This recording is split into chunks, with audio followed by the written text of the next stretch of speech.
नमस्कार बच्चों, मैं मुकेश शर्मा, लेक्चरर केमिस्ट्री, राजकीय पॉलिटेक्निक महाविद्यालय अलवर। ऑनलाइन क्लासेस की श्रृंखला में आपका स्वागत है। आज अपन बात करेंगे अप्लाइड केमिस्ट्री सब्जेक्ट कोड 1003 नए सिलेबस का कोडिंग 1003, जो पहले 103 था, अब 1003 है। 1003 के इकाई संख्या प्रथम atomic structure, chemical bonding and solutions के बारे में।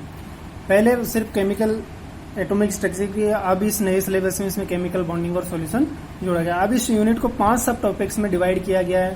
पहला सब टॉपिक है hydrogen spectrum explanation based on Bohr's model of atom, यानी कि बोर के परमाणु मॉडल सिद्धांत के आधार पर हाइड्रोजन का स्पेक्ट्रम एक्सप्लेन करना है। सेकंड है हाइजेनबर्ग अनसर्टेनिटी प्रिंसिपल, हाइजेनबर्ग की अनिश्चितता का सिद्धांत। तीसरा है क्वांटम नंबर्स, जो 4 प्रकार की डिफरेंट क्वांटम नंबर्स हैं, और एटॉमिक ऑर्बिटल कॉन्सेप्ट के बारे में बताना है। चौथा पॉइंट है अबव रूल्स इलेक्ट्रॉनिक कॉन्फ़िगरेशन।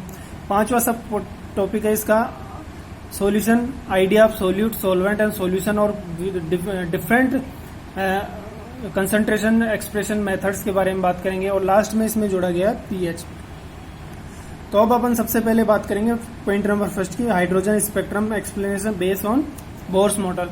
तो हाइड्रोजन स्पेक्ट्रम को समझने के लिए अपने को बोर मॉडल को समझना पड़ेगा, और बोर मॉडल को समझने के लिए सबसे पहले अपने को कॉन्स्टिट्यूट ऑफ पार्टिकल किन किन पार्टिकल से, एटम किन किन पार्टिकल से बना हुआ होता है, जो फंडामेंटल पार्टिकल्स हैं उनके बारे में बात करेंगे। तो उसके बाद अपन फिर बोर एटॉमिक मॉडल पे आएंगे, फिर उसमें अपन एटॉमिक रेडियस की बात करेंगे, एटॉमिक वेलोसिटी की बात करेंगे, इलेक्ट्रॉनिक वेलोसिटी, फिर इलेक्ट्रॉन की एनर्जी की बात याद करेंगे। उसके बाद अपन लास्ट में आएंगे अपन हाइड्रोजन स्पेक्ट्रम को कैसे एक्सप्लेन किया जाता है बोर के मॉडल पे। तो सबसे पहले अपन कॉन्स्टिट्यूएंट ऑफ एटम की बात करते हैं कि एटम किन किन से बना होता है। पदार्थ का सूक्ष्म परमाणु पदार्थ का सूक्ष्म कण तथा अविभाज्य कण होता है, अर्थात ऐसा कण जिसे और आगे विभाजित नहीं किया जा सकता परमाणु कहलाता है। यह सिद्धांत रासायनिक संयोग के नियमों की व्याख्या करते हैं, परंतु आयनिक संयोग की व्याख्या नहीं करता है। तो ये जो रिएक्शन है, ये जो सिद्धांत है, परमाणु सिद्धांत जो डाल्टन ने दिया था, वो क्या है कि एटॉमिक कॉम्बिनेशन की, जैसे अपन 2H और ऑक्सीजन के रिएक्शन की बात करें तो ये H2O का निर्माण होता है। तो इसकी तो डेफिनेशन पर, तो एक्चुअल जो रिएक्शन होती है इलेक्ट्रॉन ट्रांसफर होता है, हाइड्रोजन इलेक्ट्रॉन डोनेट करता है, ऑक्सीजन इलेक्ट्रॉन लेता है। तो आयनिक फॉर्म में अगर अपन बात करेंगे तो वो ये रिएक्शन होती है। तो जो अपना डाल्टन का एटॉमिक सिद्धांत है वो इस वाले रिएक्शन का तो फॉलो एक्सप्लेनेशन देता है, परंतु जो आयनिक रिएक्शन होती है, इलेक्ट्रॉन ट्रांसफर रिएक्शन होती है, उनके बारे में कोई एक्सप्लेनेशन नहीं देता। अब आगे बात करते हैं परमाणु 3 मूलभूत कणों से मिलकर बना होता है। जो अपन कॉन्स्टिट्यूएंट ऑफ एटम की बात कर रहे हैं, परमाणु 3 मूलभूत कणों से बना है, जिन्हें इलेक्ट्रॉन, प्रोटॉन और न्यूट्रॉन कहते हैं। 3 पार्टिकल होते हैं, इलेक्ट्रॉन, प्रोटॉन और न्यूट्रॉन होते हैं। तीनों पार्टिकल के बारे में बात करेंगे। इलेक्ट्रॉन की खोज जे थॉमसन ने की थी, प्रोटॉन की खोज गोल्डस्टीन ने की थी, न्यूट्रॉन की खोज जेम्स चैडविक ने की थी। इन पर आवेश होता है, इलेक्ट्रॉन और प्रोटॉन पे आवेश समान मात्रा में होता है, परंतु क्या होता है, इस पे इलेक्ट्रॉन पे ऋणात्मक आवेश होता है और इस पे प्रोटॉन पे धनात्मक आवेश होता है, न्यूट्रॉन पे कोई आवेश नहीं होता। द्रव्यमान की बात करें, इलेक्ट्रॉन का द्रव्यमान सबसे कम होता है, प्रोटॉन और न्यूट्रॉन का द्रव्यमान समान होता है। उपस्थिति कहाँ उपस्थित होते हैं, नाभिक के चारों ओर वृत्ताकार कक्षाओं में उपस्थित होते हैं, ये नाभिक में उपस्थित होते हैं, और ये न्यूट्रॉन भी नाभिक में उपस्थित होता है। अब अपन बात करते हैं, जैसे ये हम एक डायग्राम बना रखा है कि जो मिडिल पार्ट है उसको कहा मैंने नाभिक का, और जो वृत्ताकार कक्षाएं, सर्कुलर जो पार्ट्स हैं, उनमें क्या होंगे, इलेक्ट्रॉन होंगे। जैसे अपना सोलर सिस्टम है, अपना जो प्लेनेट होगा सोलर सिस्टम, उसी प्रकार इसमें नाभिक के चारों ओर वृत्ताकार कक्षाओं में इलेक्ट्रॉन चक्कर लगाते हैं। तो कक्षाओं में क्या होंगे, इलेक्ट्रॉन, और सेंटर में क्या होगा, नाभिक।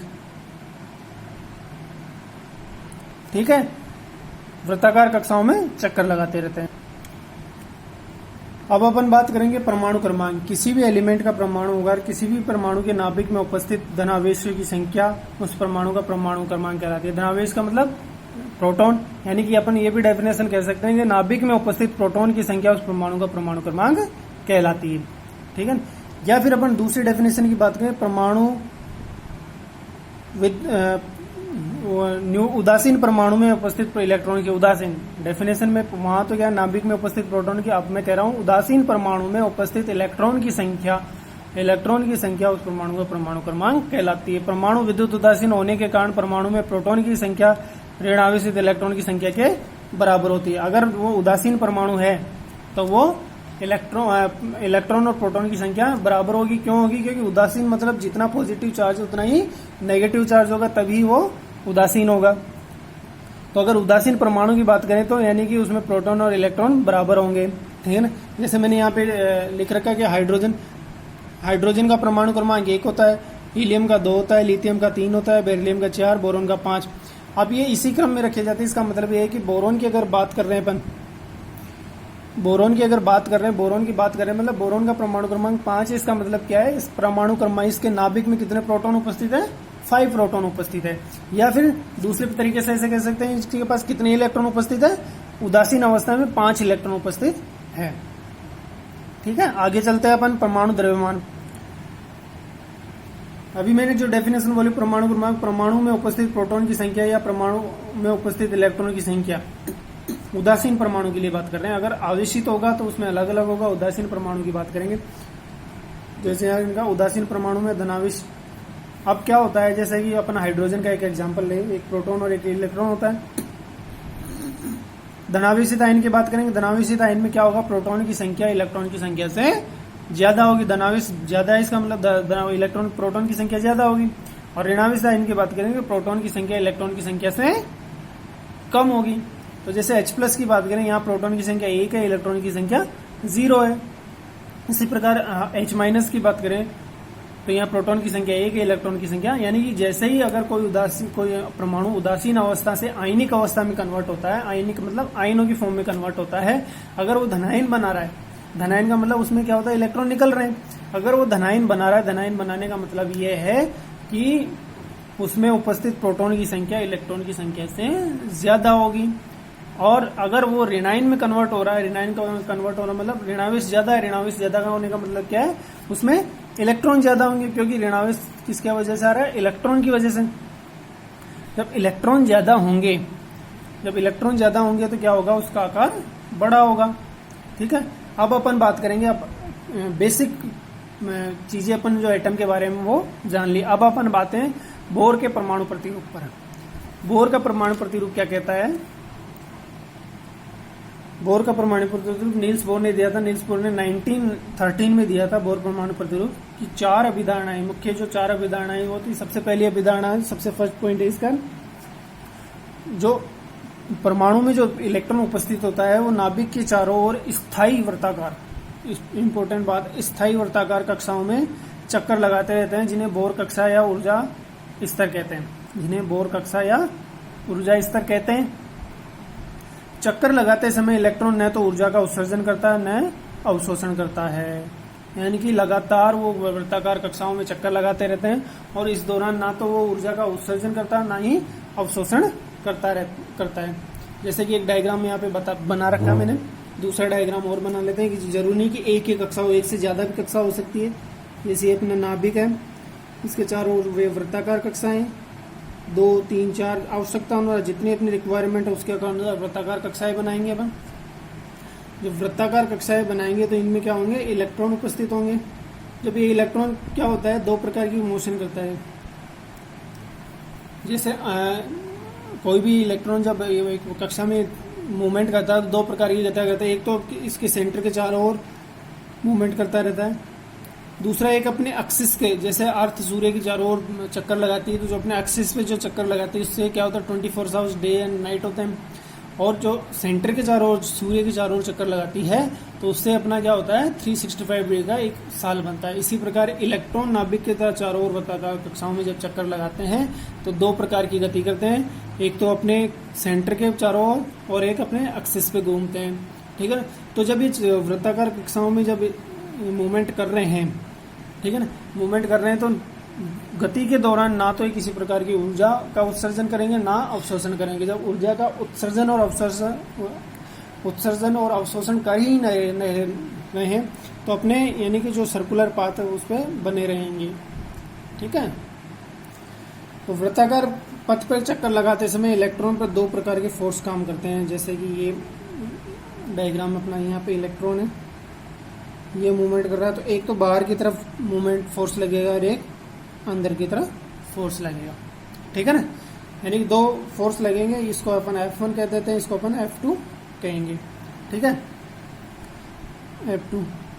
ठीक है, तो ये वृत्ताकार कक्षा में कब चक्कर लगा सकता है? जब ये दोनों आपस में एक दूसरे के बराबर और अपोजिट डायरेक्शन में, डायरेक्शन तो अपोजिट दिखाई रखे, फिर ये केंद्र की तरफ है, केंद्र से बाहर की तरफ है, तो जब ये दोनों मैग्नीट्यूड में बराबर होंगे तभी ये वृत्ताकार कक्षाओं में चक्कर लगाएगा। अगर इसका मान F1 का मान F2 से ज्यादा होगा तो क्या होगा? इलेक्ट्रॉन बाहर की तरफ चला जाएगा। ठीक है, और अगर F1 का मान F2 से कम होगा तो क्या होगा? इलेक्ट्रॉन अंदर की तरफ आ जाएगा। ये जो फोर्स ज्यादा होगा वो अपनी तरफ खींच लेगा। ठीक है ना, अगर F1 का मान ज्यादा है, F1 का मतलब जो बाहर की तरफ लगने वाला जो फोर्स है वो ज्यादा है, तो क्या होगा? इलेक्ट्रॉन को यहाँ से बाहर की तरफ खींच ले जाएगा। तो ये इसमें अपने वर्ताकार पथ में चलते टाइम क्या करेगा? बाहर की तरफ चला जाएगा। और अगर F2 का मान ज्यादा है F1 से, तो ये क्या करेगा? वर्ताकार पथ में चलते चलते क्या होगा? अंदर की तरफ, जब ये फोर्स ज्यादा हो जाएगा, F2 फोर्स ज्यादा होगा, तो अंदर की तरफ ये जाने लगेगा। ठीक है, तो वृत्ताकार पथ पर चक्कर लगाने के लिए क्या आवश्यक है? कि ये दोनों फोर्स बराबर होने चाहिए, यानी कि बाहर की जो तरफ जो फोर्स लग रहा है सेंट्रीपिटल फोर्स, अंदर अभिकेंद्रीय मतलब केंद्र की तरफ, अपकेंद्रीय मतलब केंद्र से बाहर की तरफ, दोनों बराबर होने चाहिए। ठीक है, तो अभिकेंद्रीय जो फोर्स होता है वो होता है mv²/r, और जो अपकेंद्रीय बल होता है वो होता है Ze²/r²। जब यहाँ से r से r कट गए तो अपना फर्स्ट जो हाइपोथेसिस है वो आई mv² बराबर Ze²/r। m यहाँ क्या है? इलेक्ट्रॉन का द्रव्यमान है, v इलेक्ट्रॉन की वेलोसिटी है, z जिस भी एटम की बात करेंगे उसका एटॉमिक नंबर है। एटॉमिक नंबर की बात की थी अपन ने, एटॉमिक नंबर का मतलब प्रोटॉन के परमाणु के नाभिक में उपस्थित इलेक्ट्रॉन की संख्या। E क्या है? उस पर चार्ज है, और R क्या है? केंद्र से इलेक्ट्रॉन की दूरी, रेडियस है, यानी जिस भी कक्षा में वो इलेक्ट्रॉन चक्कर लगा रहा है उसकी रेडियस।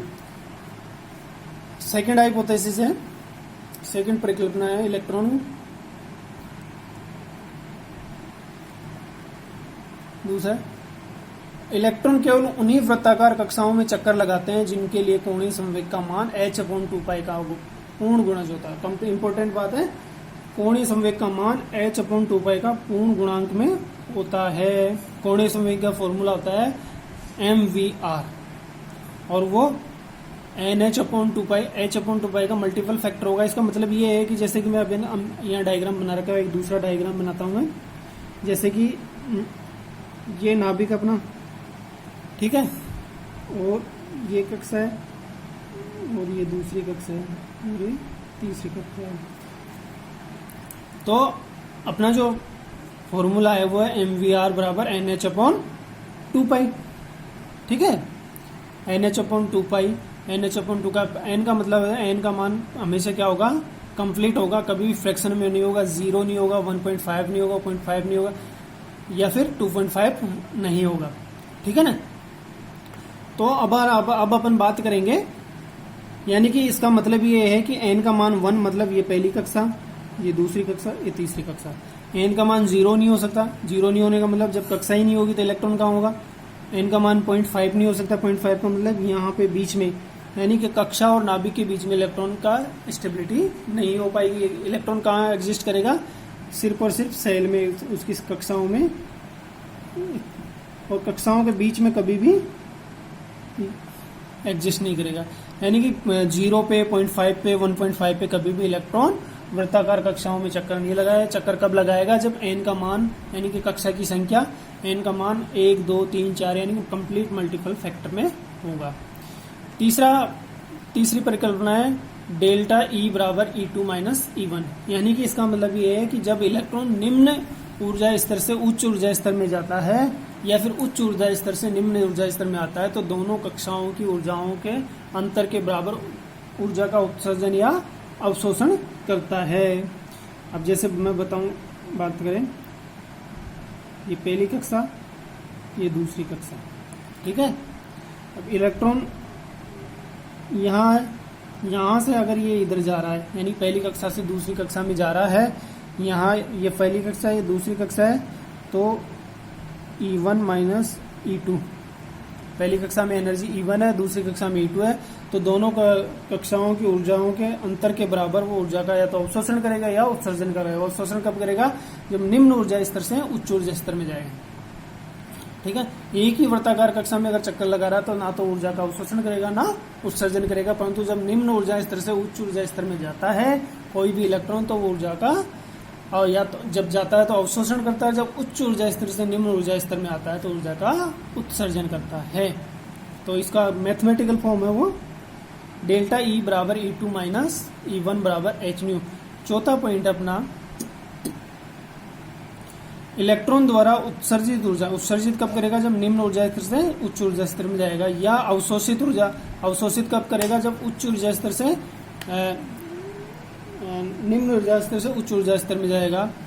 ऊर्जा भी क्वांटीकृत होती है, ऊर्जा छोटे छोटे बंडल्स के रूप में होती है जिन्हें फोटोन के नाम से जाना जाता है। तो 4 हाइपोथेसिस है। पहली हाइपोथेसिस है बोर के परमाणु मॉडल की, यानी कि जो इलेक्ट्रॉन है चारों ओर वृत्ताकार कक्षाओं में चक्कर लगाता है, वृत्ताकार कक्षाओं में चक्कर लगाते टाइम ना तो ऊर्जा का अवशोषण करता है ना ही उत्सर्जन करता है। उस पर 2 प्रकार के बल कार्य करते हैं, तो कभी केंद्रीय बल कार्य करता है, एक अपकेंद्रीय बल कार्य करता है, दोनों का मैग्नीट्यूड बराबर होता है, पहला पॉइंट। दूसरा पॉइंट ये है कि जो अपना कोणीय संवेग है MVR वो h/2π का कंप्लीट फैक्टर मल्टीपल होगा, n का मान होगा 1 2 3 4, n का मान कभी भी क्या नहीं होगा, 0 नहीं होगा, 0.5 नहीं होगा, 1.5 नहीं होगा, ठीक है ना। यानी कि इलेक्ट्रॉन का अस्तित्व क्या है, सिर्फ और सिर्फ कक्षा में, कक्षाओं के बीच वाली जगह में कभी भी उसका अस्तित्व नहीं है। तीसरा पॉइंट अपना जब इलेक्ट्रॉन निम्न ऊर्जा स्तर से एक, निम्न की बात नहीं करेंगे अपन, करेंगे एक ऊर्जा स्तर से दूसरे ऊर्जा स्तर में जाता है तो दोनों ऊर्जा स्तरों के बीच की ऊर्जाओं के अंतर का जितनी ऊर्जा अंतर होता है उतना या तो अवशोषण करेगा या उत्सर्जन करेगा। अवशोषण कब करेगा जब निम्न ऊर्जा स्तर से उच्च ऊर्जा स्तर में जाएगा, और उत्सर्जन कब करेगा जब उच्च ऊर्जा स्तर से निम्न ऊर्जा स्तर में आएगा, ठीक है। चौथा पॉइंट मैंने इसी में लिख रखा है कि जो ऊर्जा अवशोषण या अवशोषित या उत्सर्जित ऊर्जा का मान है वो किसके बराबर होगा, डेल्टा ई, डेल्टा ई का मान क्या किसके बराबर होगा, h न्यू। h न्यू किसकी एनर्जी है, यहाँ पे क्या कहेंगे इसको अपन कहेंगे फोटोन,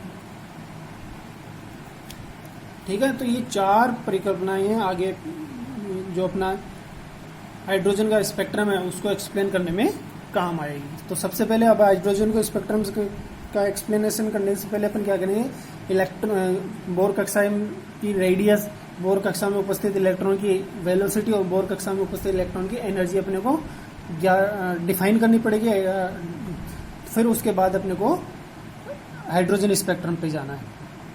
तो अपन सबसे पहले डिसाइड करेंगे यहाँ पे बोर कक्षा की त्रिज्या। बोर कक्षा में मतलब जो नाभिक के चारों वृत्ताकार कक्षाएं उनकी रेडियस कैलकुलेट करनी है अपने को। तो रेडियस कैलकुलेट करने के लिए अपने को वही बोर के जो 4 सिद्धांत है उनका उपयोग करना है।